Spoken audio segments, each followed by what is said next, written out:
দীর্ঘ ৫ মাসের বেশি সময় ধরে ফিলিস্তিনের অবরুদ্ধ গাজা উপত্যকায় নির্বিচারে হামলার সঙ্গে অবরোধ আরোপ করে রেখেছে ইসরায়েল।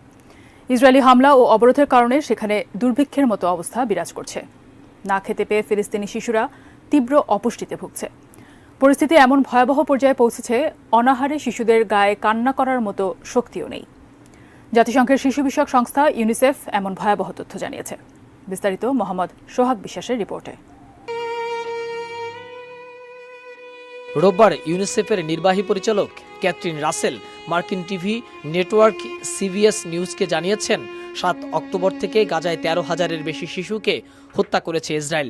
আরও কয়েক হাজার শিশু আহত হয়েছে, অথবা এসব শিশু কোথায় আছে তাও নির্ধারণ করতে পারছে না। তারা ধ্বংসস্তূপের নিচে আটকা থাকতে পারে। আমরা বিশ্বের অন্য কোনো সংখ্যাতে শিশুদের এত মৃত্যুর হার দেখিনি। তিনি বলছেন, আমি শিশুদের ওয়ার্ডে ছিলাম, তারা মারাত্মক রক্ত স্বল্পতাজনিত অপুষ্টিতে ভুগছে, অথচ পুরো ওয়ার্ড একেবারে নীরব, কারণ শিশুদের গায়ে কান্না করার মতো শক্তি নেই। রাসেল আরও বলেন, ২০ লাখের বেশি ফিলিস্তিনি দুর্ভিক্ষের শিকার হয়েছে, কিন্তু ইসরায়েলের গণহত্যা যুদ্ধের কারণে গাজায় ত্রাণবাহী ট্রাক বড় ধরনের আমলাতান্ত্রিক চ্যালেঞ্জের মুখে পড়েছে। এর আগে গত শনিবার অধিকৃত ফিলিস্তিনি ভূখণ্ডে জাতিসংঘের প্রধান ত্রাণ সহায়তা বিষয়ক সংস্থা UNRW জানিয়েছে, গাজা উপত্যকার উত্তরাঞ্চলে শিশুদের মধ্যে দ্রুত তীব্র অপুষ্টি ছড়িয়ে পড়েছে। বর্তমানে উত্তর গাজায় ২ বছরের কম বয়সী প্রতি ৩ জন শিশুর মধ্যে ২ জন তীব্র অপুষ্টিতে ভুগছে। UNRW বলছে, গাজায় শিশুদের মধ্যে অপুষ্টি দ্রুত ছড়িয়ে পড়েছে এবং সেটি নজিরবিহীন পর্যায়ে পৌঁছেছে। এমনকি অনাহার ও অপুষ্টিতে ভুগে বিভিন্ন হাসপাতাল থেকে শিশুদের মৃত্যুর খবর আসছে। I just want to be a doctor or anything to help my people. I can't.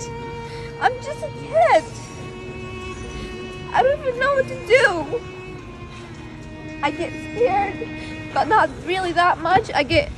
I do anything for my people, but I don't know what to do. I'm just 10. I'm just 10. All of this, when I see it, I literally cry every day, saying to myself, why do we deserve this? What did we do to this? My family said they just hate us. They just don't like us because we are Muslims.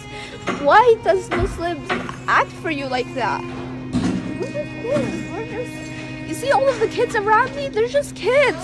Why wouldn't you just send a missile to them and kill them? It's not fair. ফিলিস্তিনের অবরুদ্ধ গাজা